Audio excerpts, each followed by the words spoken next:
right, what's happening, y'all? It's me, your resident supervillain, Mr. J. Washington, and I am here with my review for the final 3 episodes of Ironheart on Disney+. Now, if you have not seen these episodes yet, come on back, because there will be spoilers. Thank you to everybody who watched my review of the first 3. I appreciate y'all. To everyone who commented, who everyone kept the conversation going, to everyone who kept it civil, I appreciate. To the idiots who thought it was a game and thought I wouldn't delete the fuck out of them, you've fucked around and found out. Thank you to everybody. Sorry, I'm not more cleaned up and freshened up and everything. I just got out the gym and I was like, I woke up this morning, watched the remainder of it, and got in the gym. I was like, I need to get home, and was in the gym for like an hour and a half. And it's like, I got to get home and I got to record this. So here's my thoughts overall on the series. It did what it was supposed to do. Now, some people are going to automatically take that as me saying a bad thing. And I'm not by any stretch of the imagination. Here is what I mean by it did what it was supposed to do. It was supposed to continue the story of Riri, number 1. More importantly, it was supposed to introduce magic and technology together. That is the most important part of me. Pardon me for that. That is the most important part of this. It was to introduce magic and technology together. I've said it on episodes of the Mad Titan podcast.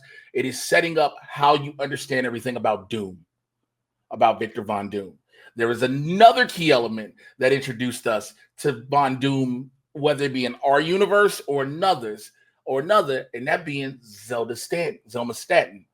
Now, Zelma in the comics, we heard about Karmatage a lot in the show. We talked about the sorcerers. We talked about Strange. In the comics, she trained at Karmatage. She was kicked out and ended up working for Doom at the Doom School. She didn't like, the fact that it was Victor Von Doom she was working for. This is in the comics. But she ends up doing it, helping train kids and stuff in magic. So she's an important thing going forward about magic and technology. Seeing Riri with the suit, how the suit used to fight, to fight the Hood, Parker, and also the reveal of who gave Parker the Hood, which, again, I tweeted this. I posted it on Threads, and I'm going to say it here for those who are unfamiliar, uninitiated, if you will. Those who do not understand, I do this. When I say I know things about things that are coming up, that are happening, I know a lot of things before your faves, before your scoopers. I've said them repeatedly on the Mad Titan podcast. Again, when I was working on various networks and platforms, I would say it on there. I stand by me telling y'all on air on the break room that Robert Downey Jr. was Dr. Doom. I said it repeatedly for months that Mephisto was going to come to Ironheart and be played by Sacha Baron Cohen. This is before any trades revealed that Sacha Baron Cohen was in a mysterious role. All this. I told y'all. You need him, though. We've been worried about it for 5 years since WandaVision. Everybody thought Mephisto was coming here, Mephisto was coming there. This is where he shows up. And then you have the deal with Riri in the end of the deal with Riri at the end of the episode, the 6th episode, where to get Natalie back, right? And then some people are like, oh, is this going to turn Riri evil, this, that, and the third? No.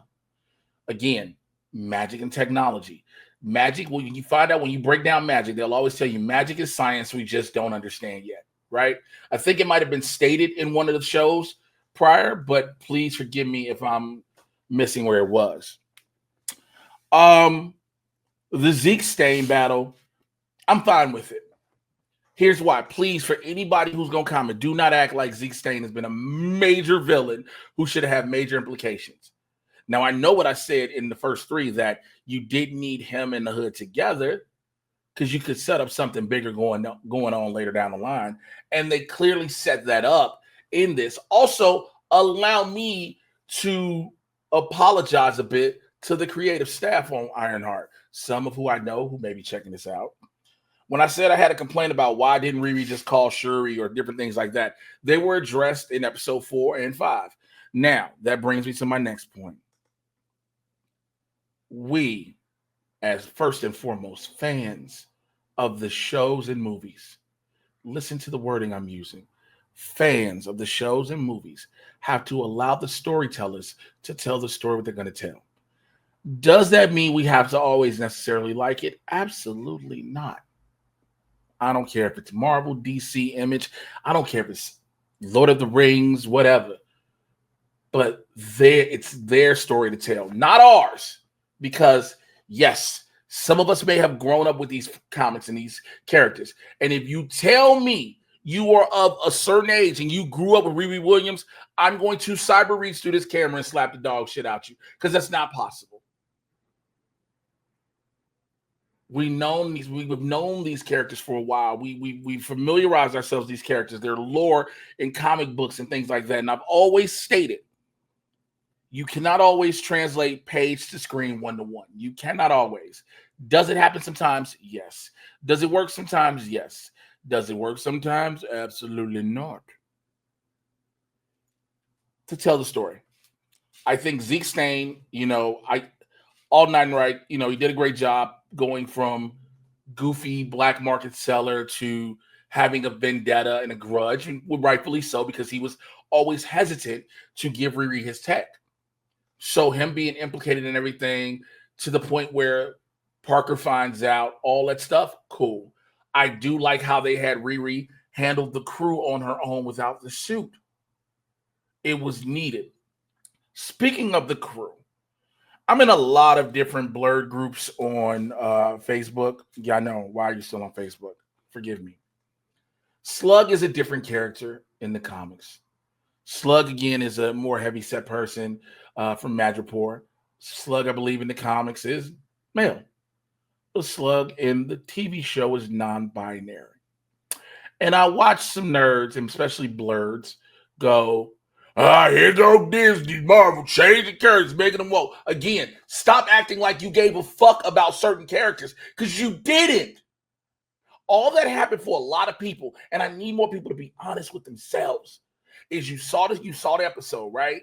Who are these characters? And you started Googling, who is this character? Who is that one? And you started reading the fandom wikis or whatever you could find, and you got the backstory on them. And you're like, wait, that's not that. Yeah, okay, they made a character non-binary from a fictional town. Chill out.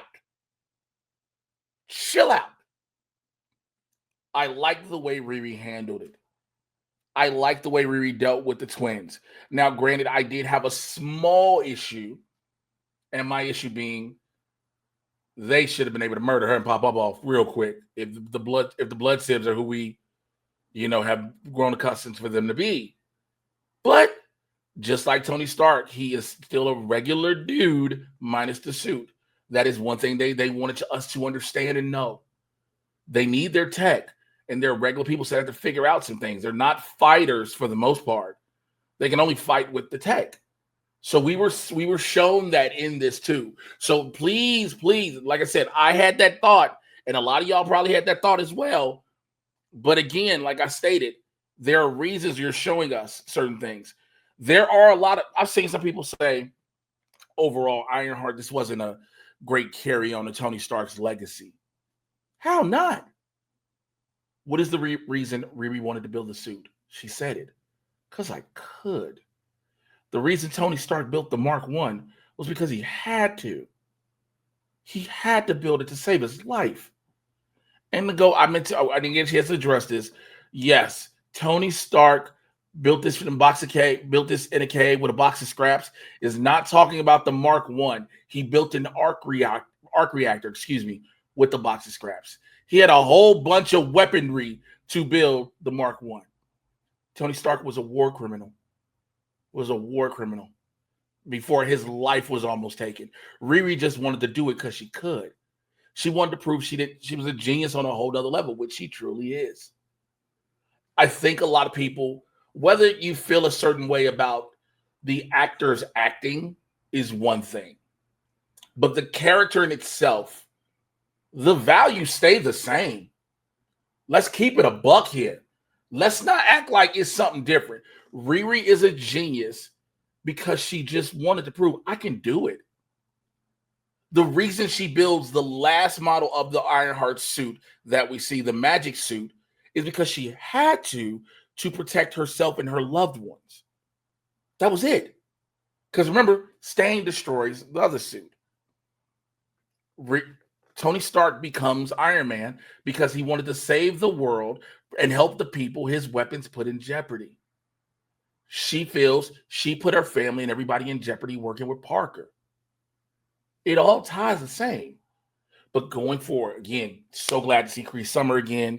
So, like I said, see, she was a student of Carmitage and she left to raise her daughter, who she taught magic to, being Zelma. To see at the end of the episode, the post-credit scene, Parker going to her about getting real magic.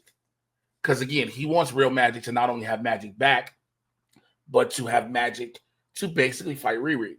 Riri might have a sequel. She's probably going to get a sequel for sure. Because now, like I said, spoiler alert, we've been done all that. Mephisto brought back Natalie in flesh and blood.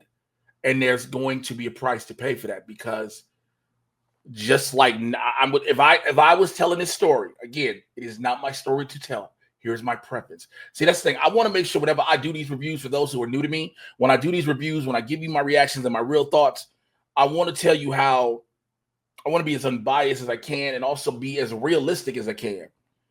It's not my story to tell, but if I'm telling this story, Natalie's memories only last up until when she died. Yeah, she brought her back, but Natalie doesn't know. She's having terrible feelings. She remembers being dead or dying or something like that. Because when they make these deals with the devil, they understand. They don't understand. The devil knows there's the devil is in the details, right? There's trickery afoot. So you have to be more specific with what you want. I want my friend back. So she could have been, Riri would have been fine with just the AI Natalie, as we saw. But Mephisto gave her the real one back, which will freak out everybody.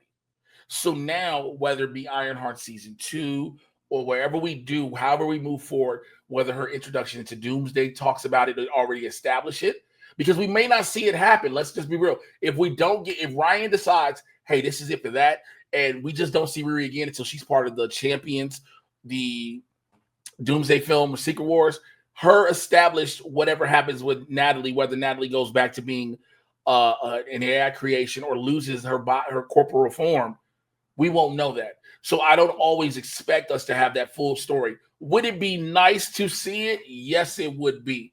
Am I expecting to see it? Probably not. Probably not. But I think that is the thing, because then you start seeing Riri get the track marks like Parker has. And also the track marks don't just come, for those who are thinking, the track marks don't just come from her getting Natalie back. It's using the suit within itself.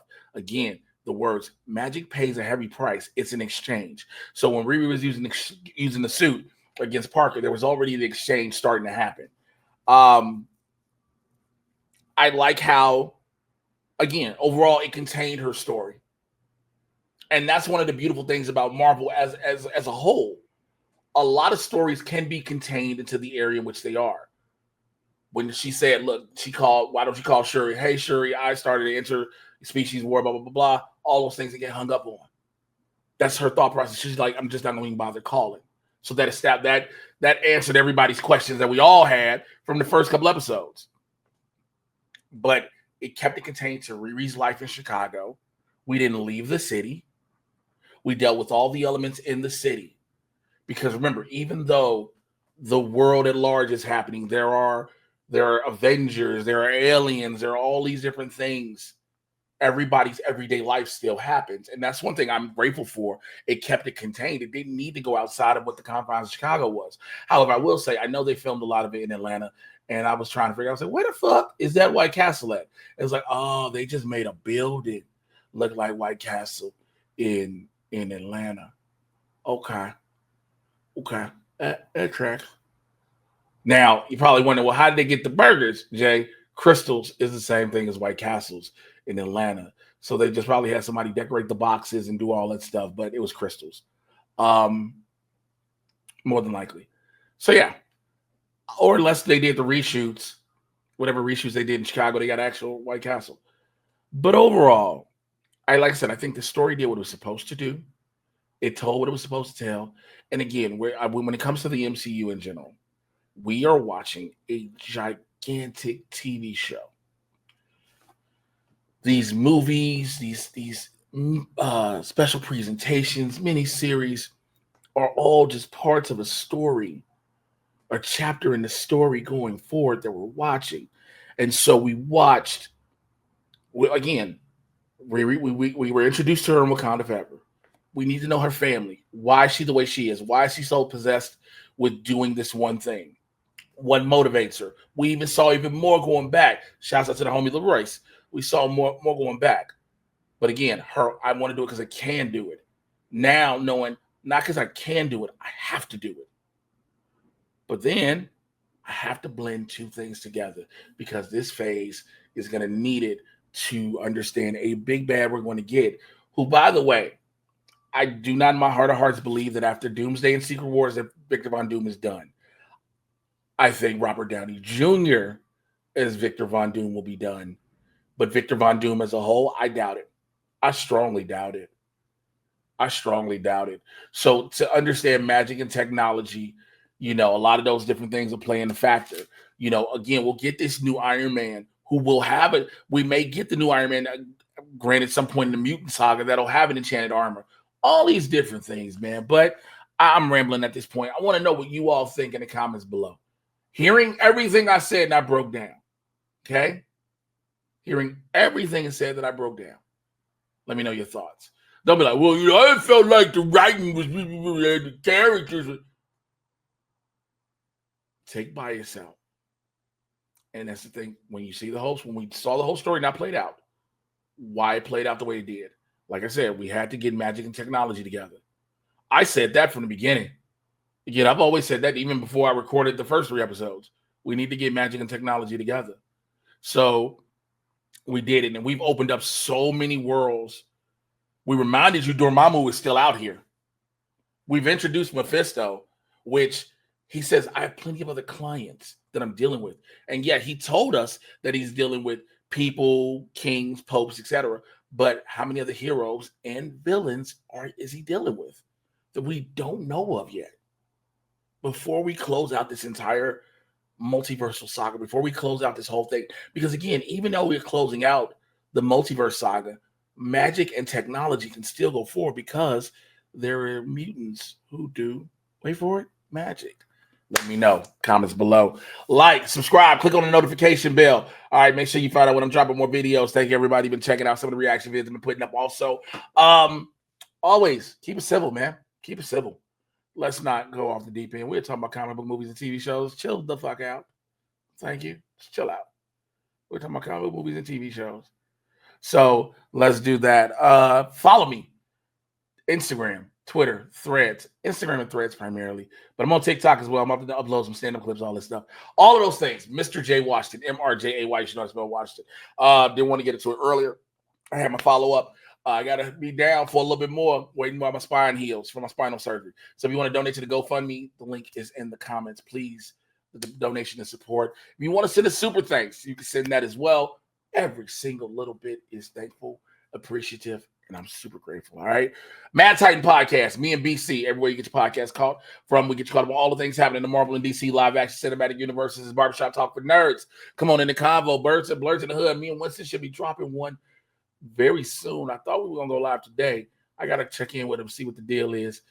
We don't do it today or maybe tomorrow early. Figure that out. Yeah. Stand-up dates. Make sure you follow me on Instagram. My Beacons AI is in the link. I'll have all those things there. My birthday show, August 24th, Sunday, August 24th, 7 p.m. at the Comedy Store, man. It's the Jay Washington Show. I'm doing my birthday show, and the lineup so far is already amazing. My homegirl, Lori Douglas, my boy, Dave Hellam, Malcolm Barrett, Dulce Sloan. That's just right there. Yeah, Dulce from The Daily Show, Malcolm from Average Joe, The Boys, Timeless, Dave Hellam, Comedy Central, writer for Raven's House, so many more. Lori Douglas, Netflix is a joke. It's all these beautiful things wrapped into one. Holla at y'all later. Till then, take care. I'm out.